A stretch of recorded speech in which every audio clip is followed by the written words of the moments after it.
Come here. So let me start this off by just, first of all, apologizing for the incredibly nice, my incredibly nice pajama shirt that I'm currently wearing. I would dress up, but you see I have a little guest here on my shoulder for this video. When she gets nervous and excited, she sometimes shits on my shoulder, and I don't want her to do that with the clothes I'm going to wear for work. Well, I'm also going to apologize. I look to the right every once in a while. It's because I'm waiting for a package to come, and I'm waiting for the mail. Today, actually I'm recording this the day before today, but I'm posting this today, March 17th. Today, March 17th, 2017, is a very special day for me. And when I say special, that usually I think has the intent of being a positive thing, but for me this is more just a thing that needs to be talked about, because March 17th, 2007, 10 years ago today, was the last time I ever heard silence. You see, let me get you caught up real quick. I had a really shitty childhood, barely any friends, lived insecure, no father, misunderstood by everybody. I mean, I know what I'm saying now basically sounds like every single kid. Like, oh, you were misunderstood? Yeah, I wasn't misunderstood as a kid, but I had an awful childhood. I'm one of those kids, I can't look back on my childhood and be like, yep, those were the days. It's like, no, thank fuck those days are over. Elementary school, awful. Middle school, confusing, but a little bit better. Last year of high school, half of high school. Swedish high school is 3 years. Second half of the second year and the entire third year. Those were the only legit good school years I can say that I had. Because I went to England and I met a bunch of cool people that ended up changing my life. It was also that I realized that I wanted to be an actor, so it is relevant to this story. But let's go ahead to 2007. I graduated in 2006 from high school with thoughts that I wanted to become an actor. I took a couple of months off. Even though I didn't have school to start back in the fall, I took summer vacation and then decided to look for a job before going back to school, so I would figure out what I was doing. But what happened was that I ended up realizing that finding a job is harder than you think, and I spent 8 months unemployed. But 2 years before this or something, I had gotten tickets to gift cards to go to a concert, because I have cousins that thought I should get out of the house more often. It was very much a lot of thing where they were trying to make me do things that were not really in my comfort zone, because I am an introvert. I'm a very loud introvert, the kind of person that people don't really think exists, that very much is the loud, I'm the fucking life of the party, if the situation craves it, but I very much enjoy time by myself. Well, time with this one. I'm talking about you. I spend a lot of time by myself. But they thought I should get out, so I got these tickets, and I'm depressed. I realized these tickets are expiring, and I think maybe April 2007. So I literally am just looking for something to do with these stupid tickets, because I'm the kind of guy that I don't want to waste money, especially if it's given to someone. Who the fuck would, who would, hey, someone paid for this, I'll be throwing away their money. It's disrespectful to them, and it's money that just goes unused. So I invited a friend to go to a Nelly Furtado concert. I have visual aids, by the way, for this. I went to the Loose tour for Nelly Furtado. And it was my second concert ever, first being Britney Spears, when Britney Spears was still singing Hit Me Baby One More Time. And to make a long story short, because the lead-up isn't that important, Christian Gregory, aspiring actor, maybe 2 years into not being entirely 100% sure that life is awful, but still not happy or anyway pleased with himself, goes to this concert, doesn't wear earplugs because his friend doesn't wear earplugs, and figures, hey, if my friend doesn't need earplugs, I don't need earplugs.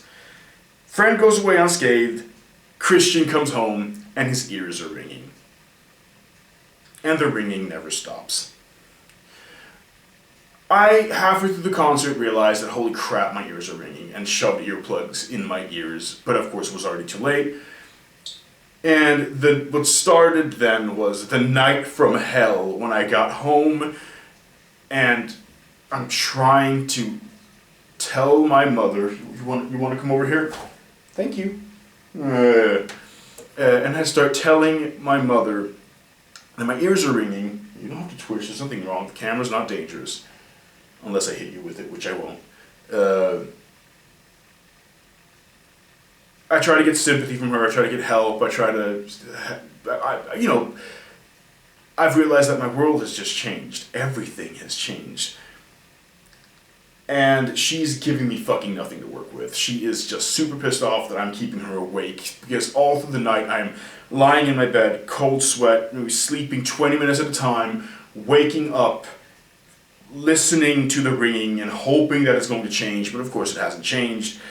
Or if it has, it's changed a little bit, but it's still there. And just talking about this really brings back the memories. Like, my heart is up here right now just because talking about it is so awful. And I keep calling into my mom's room and all she keeps saying is, I'm trying to sleep. It was one of the worst nights of my life. And the morning after I woke up and the ringing didn't stop. All I could hear was this like it was covering up nothing would cover it, and it was there all the time. And I remember feeling broken. I remember feeling like a broken human being, like I was a China doll that had just gotten cracked. Yeah, you be quiet. I'm wearing earplugs right now, by the way, because one of the things that I always wanted to have, like, the thing about tinnitus, I wish I could linger on this longer, but one, I want this video to be like, watchable length, and this camera has a weird file size, which means that if this video goes 1 second over 20 minutes, I won't be able to post it as is without doing a bunch of editing that's really annoying.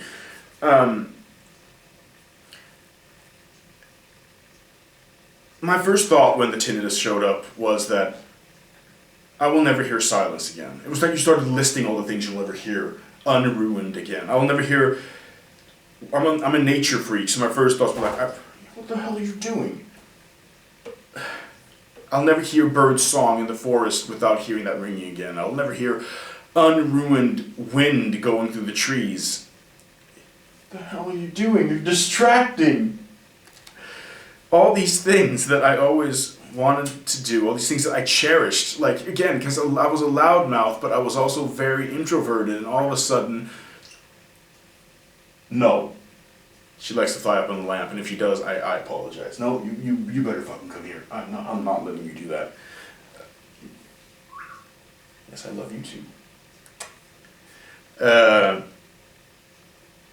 All these things that I enjoyed were all of a sudden ruined. I'll never see a movie without having to hear that fucking noise.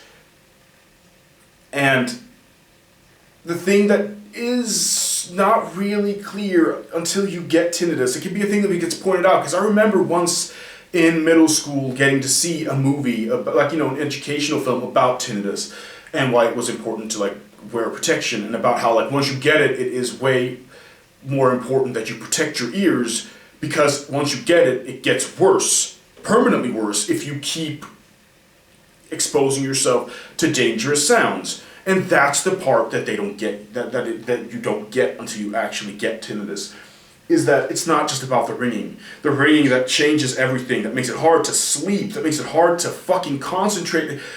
Taking a test is basically impossible when you first get tinnitus, because all you hear in that fucking room is like, as you're trying to fucking concentrate. It is the worst. It's a feeling that I cannot explain. It's like having a pain. It's like if someone's begging you to concentrate and someone is actually hurting you somewhere.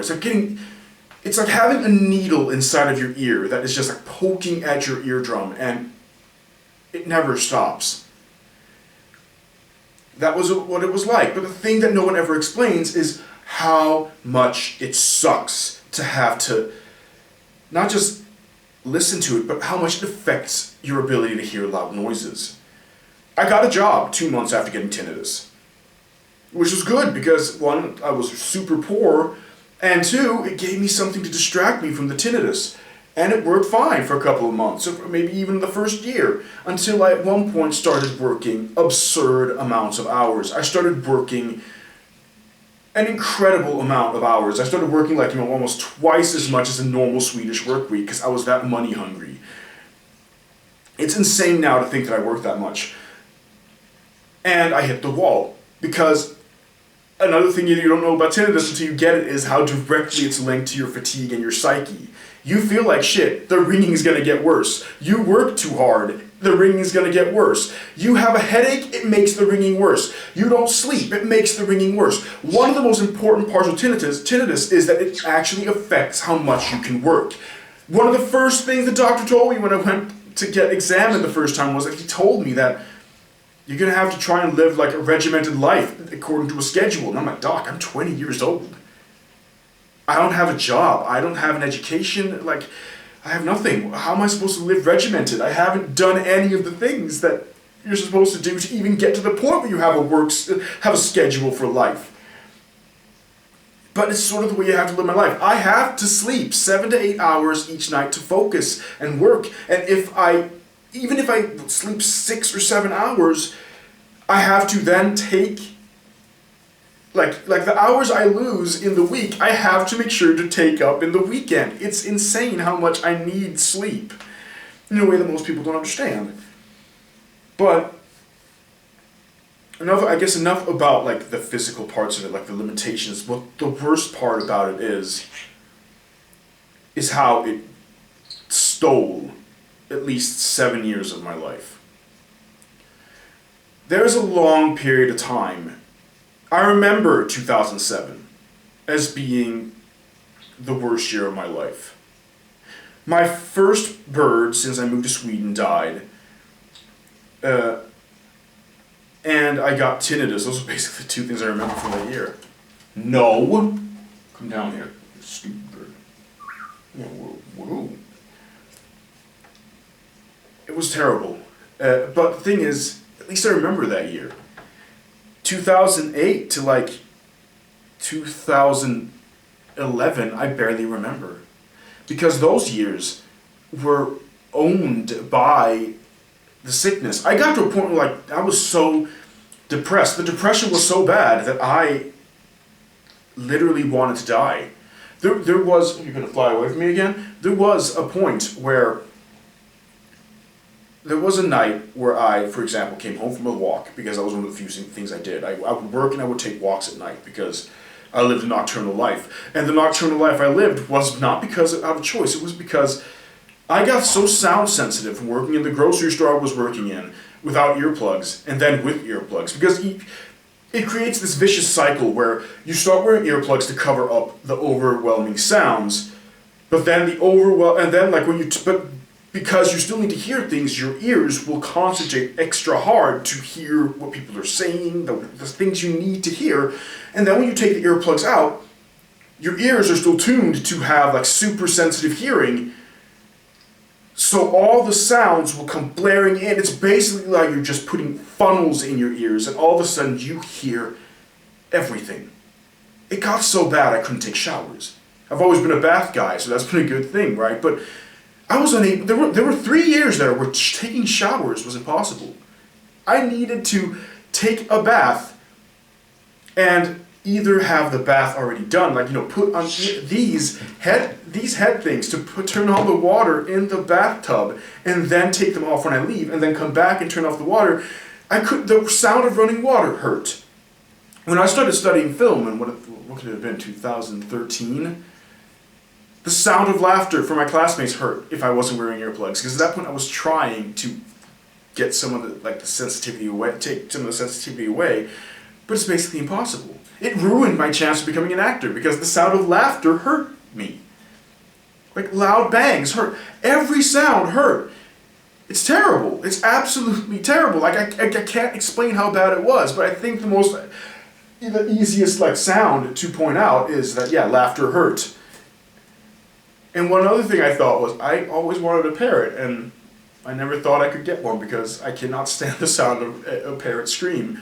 This one, I need earplugs whenever I handle her, but at least this, of all the things that happened, this is one of the few things that I actually managed to make happen anyway. Yeah, hey, you don't get as much attention as you should, but you seem to be happy once you get it. Yes. I can't keep going much longer. I just wanted to put in perspective that I'm turning 30 this year.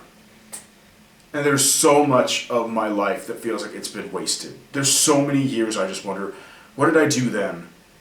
I'm still not fully, I know what I want to do. Everyone I talk to knows that Christian belongs in the film industry. He just belongs writing, making things, because he's an insane person with a creative flair. And I feel like there's this pressure. I'm 30. I should be in this industry already. I should be working with the thing I love. And I will get there. I firmly believe that. And that's where this story sort of gets positive. And why this 10-year thing needs to be talked about. Because if 6 or 7 of these years have been spent being owned, and the middle years especially, like 2008 or 9 to 2014, were owned by this fucking problem. Halfway through studying film, something changed. The ringing got worse, because I also got this other... I never do anything half-assed. So when I got tinnitus, I actually got this other ear problem too, which is a mechanical one, which means that my eardrums shift place and the pressure in my ears changes. If I ever get sick, chances are that once I get out of the sickness, my eardrums have permanently shifted and I have to relearn how strong volumes work. The ringing has probably changed, so every single time I get sick, like a really bad cold, I have to relearn my ringing tone and get used to it. And if I lose too much weight, the ringing will get worse, because that happens. But halfway through my film year, I won a scholarship to go to Korea. And that changed my life. In a way that I did not know at the time that it would. I was going because I wanted to learn Korean, because I was curious, because I really like Korean film, and also because I do have a story idea that I'm still working on that takes place in Korea. But what happened was, going to Korea and living there for a year, now that I'm looking back at it, I can say that was for the first time in my life when I realized what happiness was. Where I was happy without an asterisk, on the top of it, where there were no, there were no provisos, nothing except just, I'm content with how things are. It took me 28 years to get that far. 28 years. And here I am, 30 years old. I got a pair of noise cancelling headphones, and they changed everything. It's been 10 years. In 10 more years, I'll be sitting here realizing that it's been on the verge of a longer time with this fucking sound than without it. I don't remember what silence sounds like anymore. That sucks. I have to wear earplugs when I go to the movie theater. But the point is, at the end of all this, as I round this out, because I have so much more I wish I could share, but I don't have time. The point is, protect yourself, because this shit ruined my life. Chances are, if this had never happened to me, I would be an actor right now. I would be doing the things that I love. But I can't. Not the way I wanted to then. But I've done so many other weird things because of it. And now, protect yourself, and I have found hope. And that's, that means everything. Through it all, I managed to keep it together at least enough that I finally pushed through, and maybe it all goes away. I need to go to the dentist eventually and try to explain how to how to drill holes in your teeth when you literally can't have that happen to you without it ruining your life. I don't know. then maybe that's tomorrow. But for today, take away one thing, as I said, celebrate my 10-year anniversary with ringing ears, that I'm still here. And I'm okay. See you later, guys.